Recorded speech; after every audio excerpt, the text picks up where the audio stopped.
Graça e paz da parte de Deus, o nosso Pai, do nosso Senhor Jesus Cristo. Há alguém que nos visita aqui nesta noite, nós gostaríamos de conhecer. Dá um sinal com a mão, por favor. Lá, seja bem-vindo. Receba o nosso abraço e uma lembrança.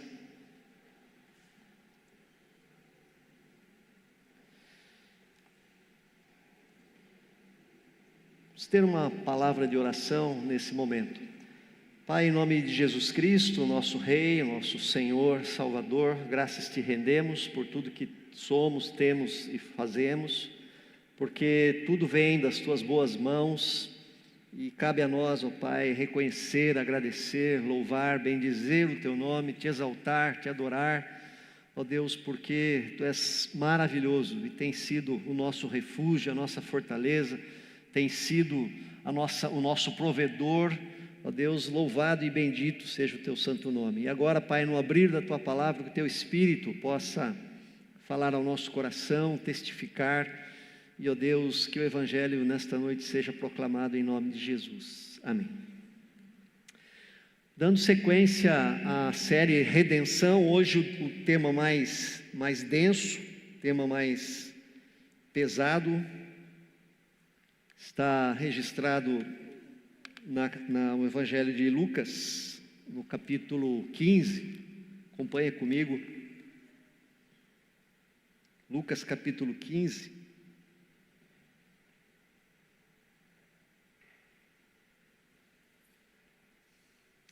conhecida parábola do filho pródigo, diz assim: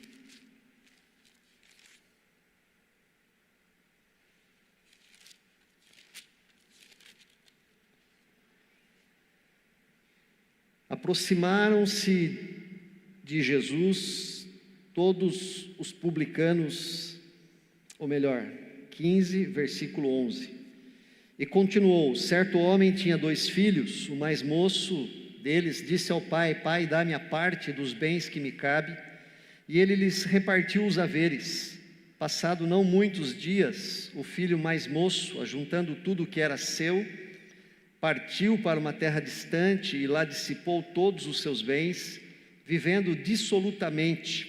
Depois de ter consumido tudo, sobreveio àquele país uma grande fome, e ele começou a passar necessidade. Então ele se agregou a um dos cidadãos daquela terra, e este o mandou para os campos a guardar porcos. Ali desejava ele fartar-se das alfarrobas que os porcos comiam, mas ninguém lhe dava nada.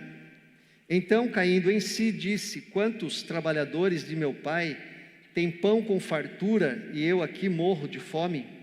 Levantar-me-ei e irei ter com o meu pai, e lhe direi: pai, pequei contra o céu e diante de ti, já não sou digno de ser chamado teu filho, trata-me como um dos teus trabalhadores. E levantando-se foi para o seu pai. Vinha ele ainda de longe, quando seu pai o avistou, e compadecido dele, correndo, o abraçou e o beijou. E o filho lhe disse: pai, pequei contra o céu e diante de ti, já não sou digno de ser chamado teu filho. O pai, porém, disse aos seus servos: trazei depressa a melhor roupa, vestiu, ponde-lhe um anel no dedo e sandália nos pés. Trazei também e matai o novilho cevado. Comamos e regozijemo-nos, porque este filho, meu filho, estava morto e reviveu, estava perdido e foi achado, e começaram a regozijar-se. Ora, o filho mais velho estivera no campo, e quando voltava, ao aproximar-se da casa, ouviu a música e as danças. Chamou um dos criados e perguntou-lhe que era aquilo, e ele informou: veio teu irmão e teu pai mandou matar o novilho cevado, porque o recuperou com saúde. Ele se indignou e não queria entrar. Saindo, porém, o pai procurava conciliá-lo. Mas ele respondeu a seu pai: há tantos anos te sirvo sem jamais transgredir uma ordem tua, e nunca me deste um cabrito sequer para alegrar-se com os meus amigos. Vindo, porém, esse teu filho, que desperdiçou os teus bens com meretrizes, tu mandaste matar para ele um novilho cevado. Então lhe respondeu o pai: meu filho, tu sempre estás comigo, tudo o que é meu é teu. Entretanto, era preciso que nos regozijássemos e nos alegrássemos, porque este teu irmão estava morto e reviveu, estava perdido e foi achado. Amém.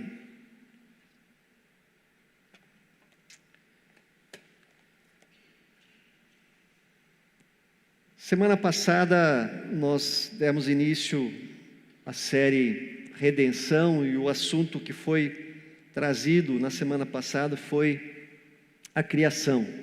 E dentro da história da redenção, depois da criação vem a queda, vem o pecado. E esse é o nosso assunto. Interessante que na semana passada, no texto lido aqui pelo nosso licenciado, durante 6 vezes o texto de Gênesis, o capítulo 1 diz: e viu Deus que isso era bom. Aliás, na 6ª vez, quando Deus criou o ser humano, a sua imagem e semelhança, a Bíblia diz que Deus viu que tudo isso era muito bom. Ora, queridos, se Deus criou tudo perfeito, né, lá na criação, no Gênesis, por que o nosso mundo está do jeito que está? Essa semana eu vi uma notícia que nós estamos passando o inverno mais quente dos últimos anos. Há um aquecimento global no nosso planeta e outros assuntos que incomodam o nosso coração diante da perfeição com a qual Deus criou a humanidade. A guerra na Ucrânia. Por quê? Por que bombardear prédios? Por que matar crianças? Por que matar aposentados que viveram uma vida toda trabalhando e agora querem desfrutar de um descanso? Por que tanta fome? Por que tanta desigualdade? Por que ainda existem povos escravizados no nosso mundo? Por que ainda há crianças escravizadas, mulheres? Por que abandono de filhos? Por que assassinato de esposas? Por que fazer das pessoas objetos, quando Deus as criou à sua imagem e semelhança? Por que o uso de drogas que escravizam e matam adolescentes e jovens? Por que tanto vazio de alma nós vemos no nosso mundo, especialmente agora, nesse período após pandemia? Por que uma raça se considerar superior à outra, se todos nós somos iguais, somos seres humanos? Por que destruir a terra, se ela é a nossa casa, habitação dos nossos filhos, netos, bisnetos, trinetos, tataranetos? É por isso que a Bíblia traz para nós a história da redenção. Redenção tem a ver com o ato de remir, de resgatar, de libertar, de salvar. A redenção, ela é o centro da mensagem da Bíblia. A Bíblia nos conta apenas uma história, de Gênesis a Apocalipse, a grande história, a história da salvação. Todas as histórias que são pormenorizadas na Bíblia fazem parte desta grande história da redenção, do resgate de Deus por meio de Jesus Cristo. E por que existe a história da redenção? Só precisa ser redimido quem está perdido. Então a redenção é necessária porque houve uma ruptura, houve a queda da perfeita criação de Deus, o pecado. E este é o assunto desta noite. Jesus não precisaria ter se tornado Salvador se não houvesse ocorrido essa ruptura no plano de Deus que nós chamamos de pecado. Mas o que é pecado? A Bíblia fala de pecado singular e a Bíblia fala de pecados no plural.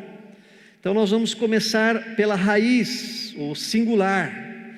Primeira ideia que o texto nos traz é que pecado é rebeldia. A Bíblia diz aqui no versículo 11 e 12, que certo homem tinha 2 filhos, e o mais novo lhe pediu a herança, e o pai repartiu a sua herança. E essa história, queridos, desse filho relata bem o que significa pecado, e nos aponta lá para o início da criação, para Adão. A semelhança de Adão, este jovem tinha tudo na presença do seu pai, na sua fazenda. Ele podia comer, à semelhança de Abraão, de toda a árvore do jardim. Havia fartura na sua vida. Este jovem, este filho pródigo, representa você. Este filho pródigo representa a mim. Ele representa Adão, ele representa Eva, porque ele tinha tudo na presença do Pai. Ele tinha alimento, ele tinha segurança, ele tinha boa convivência, ele tinha amigos, e principalmente ele tinha o amor do Pai. Ele tinha a presença do Pai, nada lhe faltava. Mas certamente, a semelhança do que nos narra Gênesis, capítulo 3, que a serpente coloca palavras no ouvido de Eva, esse jovem deve ter ouvido também que havia uma vida fora da fazenda, fora da presença do Pai. E esse jovem então ele quis experimentar, então ele pede a sua parte na herança para viver da maneira que ele quisesse, e não de acordo com aquilo que o Pai lhe propunha.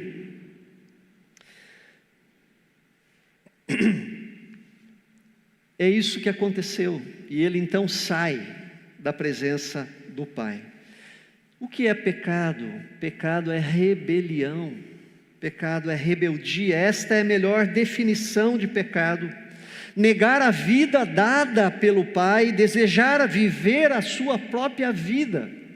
Pecado é viver alheio de Deus.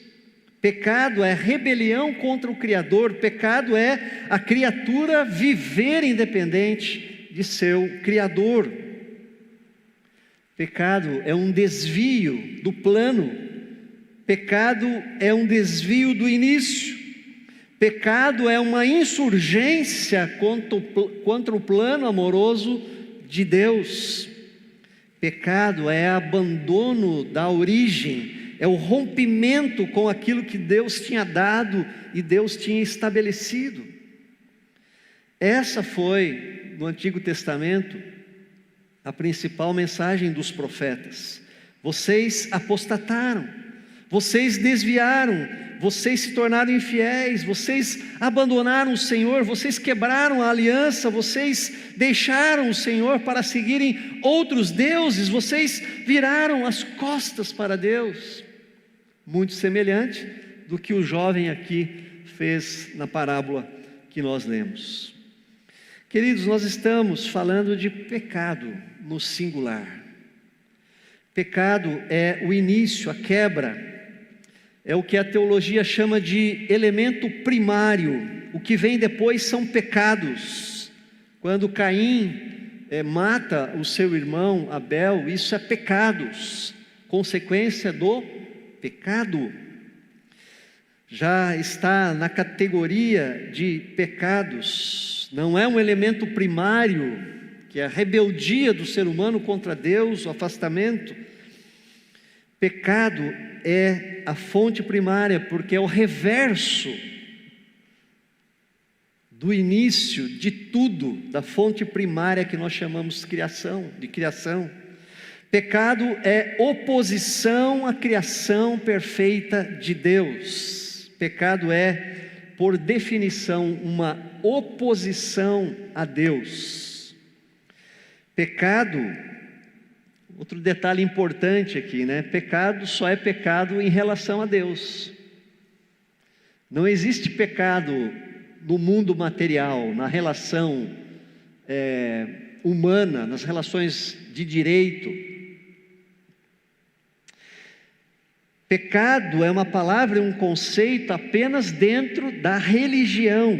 Por isso o salmista diz: pequei contra ti somente eu pequei. E é por isso que na volta aqui do texto do filho pródigo, no versículo 21, está escrito assim: o filho lhe disse: pai, pequei contra Deus e diante de ti, diante do Senhor. Todo pecado que nós cometemos primeiramente contra Deus. Essa é a essência do pecado, e essa é uma visão exclusiva da Bíblia.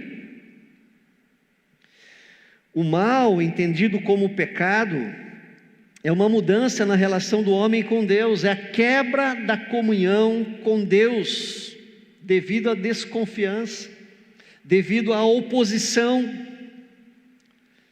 Queridos, aquele jovem queria ter a sua própria vida, sua própria liberdade.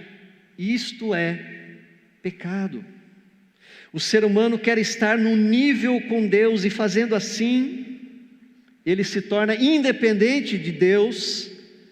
Pecado é o homem sentir que ele deve a sua existência a si mesmo. Aliás, esse pensamento era um pensamento marxista, de Marx. O homem deve sua existência a si mesmo. Por isso o marxismo expulsa Deus da história. Pecado é emancipação de Deus. Pecado é desistência da atitude de dependência, a fim de tentar uma plena independência, a qual torna o homem igual a Deus. Como a serpente disse a Eva no paraíso: se você comer desse fruto que Deus te proibiu, vocês serão como Ele.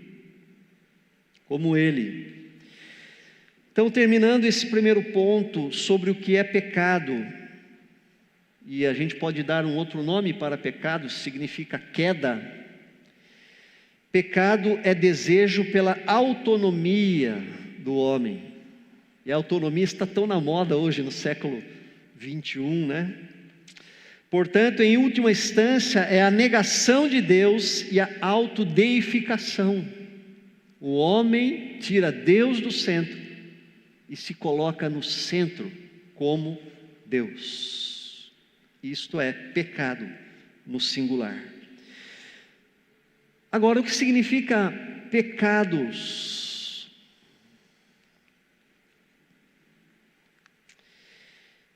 Versículo 13: passado não muitos dias, o filho mais moço, juntando tudo que era seu, partiu para uma terra distante, e lá desperdiçou todos os seus bens, vivendo de uma forma desenfreada.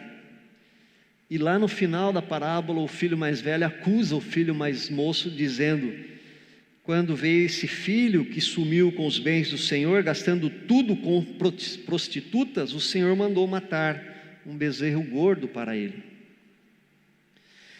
Queridos, pecados é tudo aquilo que nós manifestamos depois do pecado. O pecado é a queda.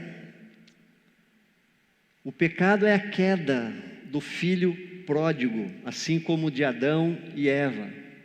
O pecado é a rebelião, o pecado é o afastamento. Foi o levante, foi o abandono. Mas uma vez independente de Deus, o homem então passa a cometer pecados. Aqui no texto, o filho pródigo comete pecados da carne: a glutonaria, a bebedeira, a prostituição, as conversas frívolas. Então, pecados são fruto do pecado. Pecado é esta minha natureza interior, alienada de Deus, independente. E pecados é tudo aquilo que eu faço por conta disso. Uma vez sendo independente de Deus, o homem comete pecados. Pecado tem a ver com o ser, e pecados tem a ver com o fazer. Eu peco porque sou pecador, você peca porque é pecador. Pecamos porque temos o pecado dentro de nós, uma natureza pecadora. Diferentemente do que os filósofos ensinavam, ou seja, que o homem tinha duas naturezas, uma superior, que o fazia ter atitudes nobres, como justiça, como honestidade. O homem também tinha uma natureza inferior, instintiva, que o fazia cometer torpeza, baixeza moral. Mas o ser humano, a teologia, a Bíblia nos ensina que nós temos apenas uma natureza, e essa é pecadora. Jesus disse: porque de dentro do coração das pessoas é que procedem os maus pensamentos, as imoralidades sexuais, os furtos, homicídios, adultérios, avarezas, maldades, o engano, libertinagem, inveja, blasfêmia, orgulho, falta de juízo. Tudo isso, todos esses males vêm de dentro, e eles contaminam o homem.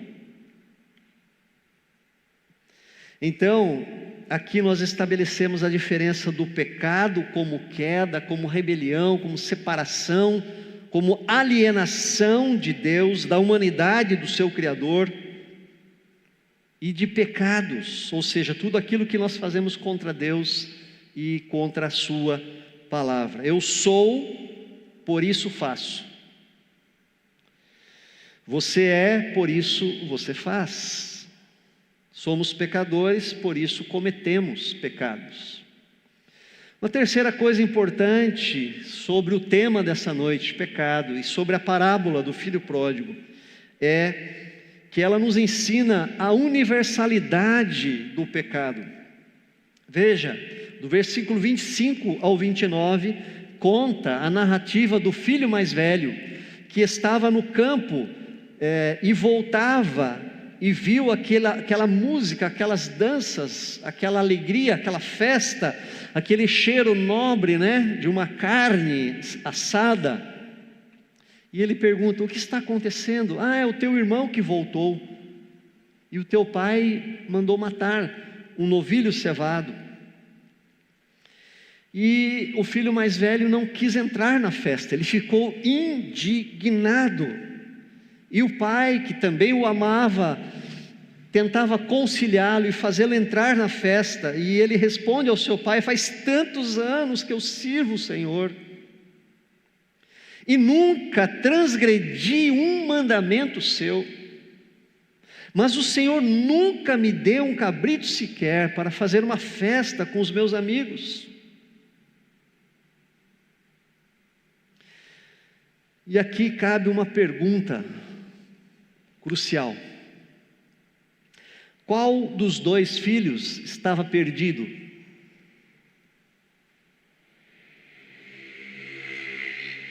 Você acertou, os dois. O filho mais velho guardava a distância do pai, olha só que interessante, estando na casa do pai. Ele guardava miséria dentro de si, porque não recebia e não permitia se alegrar com a riqueza e o amor do pai. Ele tinha tudo, mas ele não desfrutava de nada. O filho mais velho era tão perdido e distante do pai quanto o filho mais novo. E isso nos ensina uma coisa preciosa: a universalidade do pecado.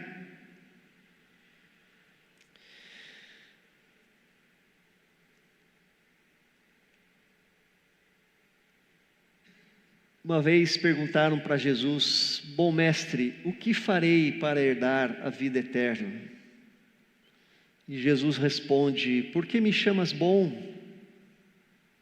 Só um é bom, e ele está no céu, é Deus. Então, por que vemos pessoas boas e vemos pessoas ruins? Talvez isso esteja passando na sua mente agora, diante desse assunto da universalidade do pecado. E por que temos pessoas que fazem o que é certo? E por que nós temos pessoas que fazem o que é errado? Como isso é possível? Porque, segundo a resposta de Jesus, não existe gente boa e gente ruim, né? Ninguém é bom, Jesus passou a borracha. Queridos, quando falamos de pecado, nós devemos insistir na verdade de que pecado não é simplesmente alguma coisa no homem, mas é a existência do homem à parte de Deus, separado de Deus. Pecado não deve ser confundido com vício, porque é possível ter um pecador virtuoso,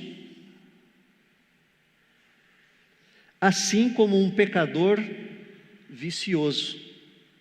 Eu vou repetir. É possível nós termos um pecador virtuoso, assim como um pecador vicioso.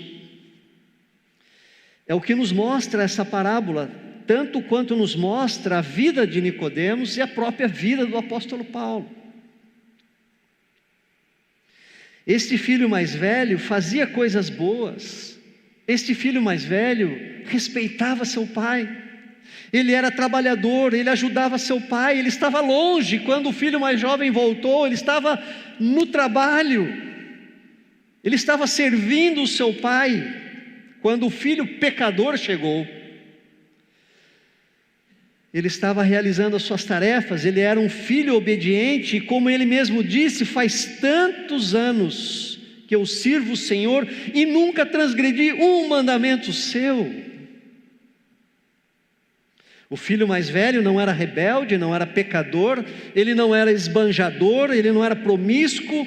Seria muito razoável aqui, nesta parábola, que é uma história, nós entendermos que ele tinha uma esposa, que ele morava com a sua esposa, que ele tinha filhos, que ele era um bom pai, ele era fiel à sua esposa.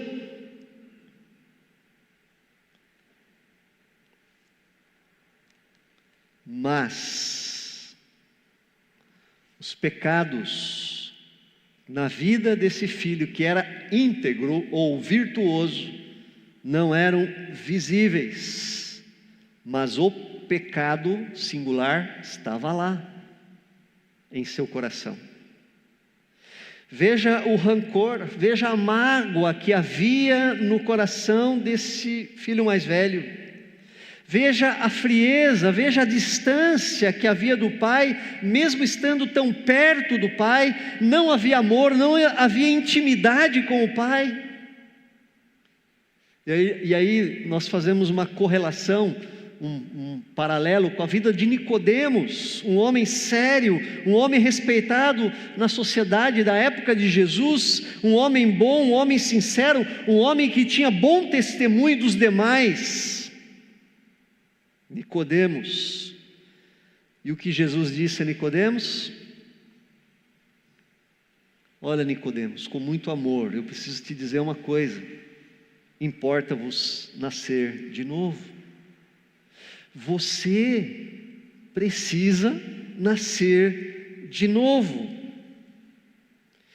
Importa que você mate o pecado, mate o velho homem e nasça de novo. Você, Nicodemos, também precisa renascer do alto, da água e do Espírito. E queridos, o que falar de Paulo? Quando nós lemos lá o texto de Filipenses, ele diz assim: é verdade que eu também poderia confiar na carne, ou seja, nas minhas virtudes, naquilo que eu faço. Se alguém pensa que pode confiar na carne, eu ainda mais, porque afinal eu fui circuncidado no 8º dia, eu sou da linhagem de Israel, da tribo de Benjamim, hebreu de hebreus.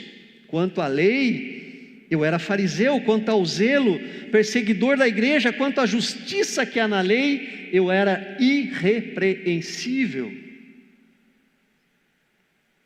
O pecado atingiu a todos. E Jesus confronta Paulo com o seu pecado, apesar de ele ser virtuoso na guarda da lei.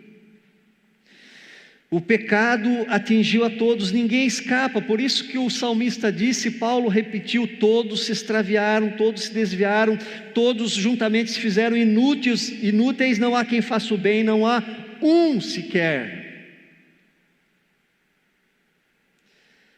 Todos pecaram, todos foram afastados da presença gloriosa de Deus, todos se perderam, do mais bonzinho ao mais malzinho, todos se perderam. E isso traz um enorme peso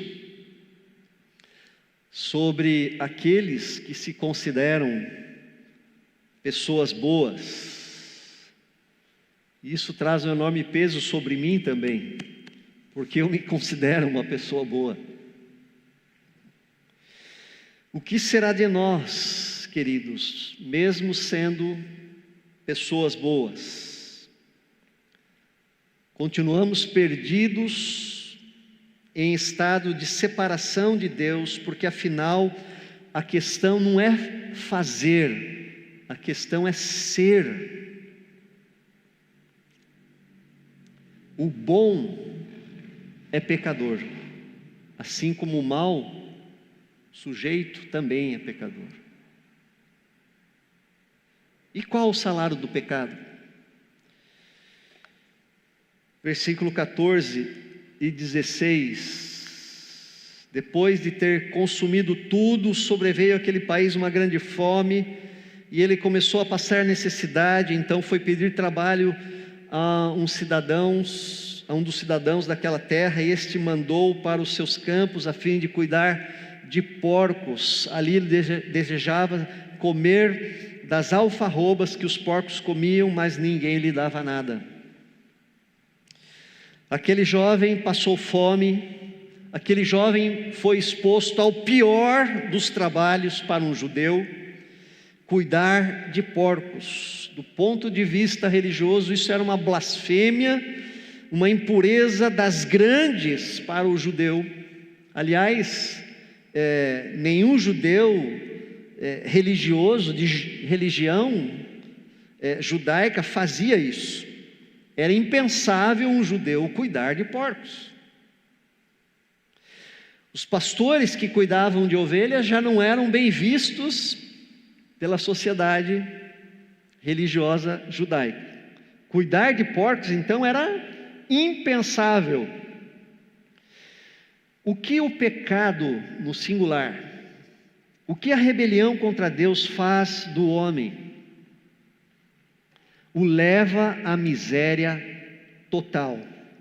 Deus disse a Adão: de toda árvore do jardim poderás comer livremente, mas da árvore do conhecimento do bem e do mal não deve comer, porque no dia em que dela comer, você certamente morrerá.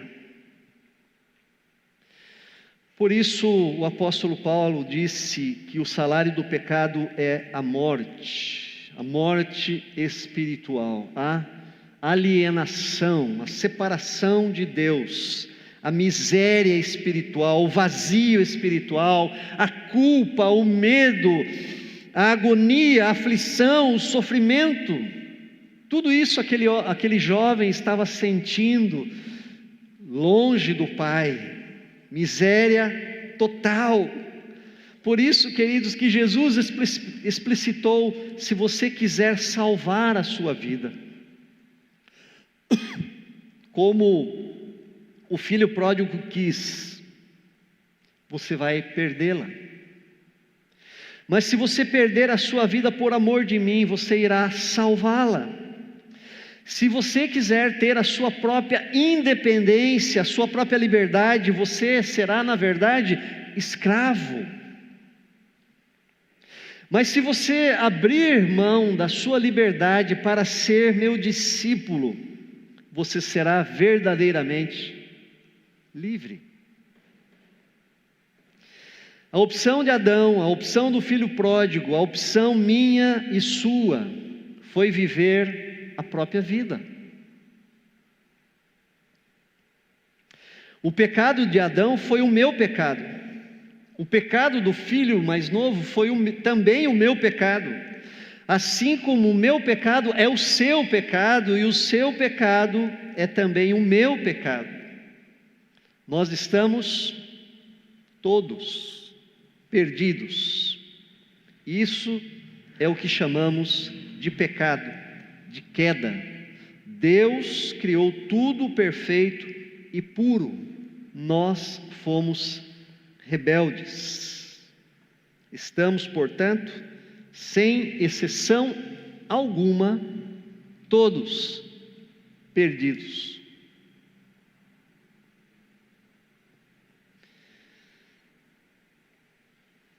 E eu encerro.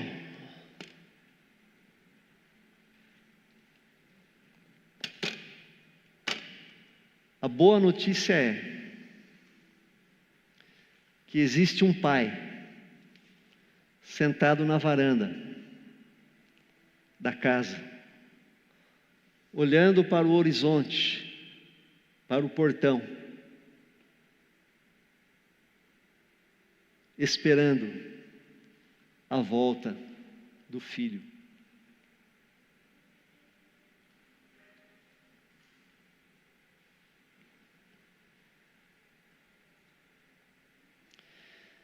E esse pai não coloca nenhuma condição para receber o filho de volta. Nenhuma condição. Do que ele fez da vida dele, de como ele gastou a sua vida, da sua rebelião. Esse pai não quer ouvir esse tipo de conversa, porque esse pai tem tanto amor para dar, que o pai só quer fazer uma coisa: abraçar o filho. Cabe isso na sua cabeça? Na minha não cabe. Esse incompreensível amor do Pai. Nós, como seres humanos, colocamos condições. Se você fizer isso, eu faço isso. Não, esse Pai é gracioso. E a graça não coloca condições. A graça é incondicional. Amém? Então esse Pai hoje está de braços abertos para receber você e dar um abraço em você. Minha pergunta é: você já voltou para a casa do Pai?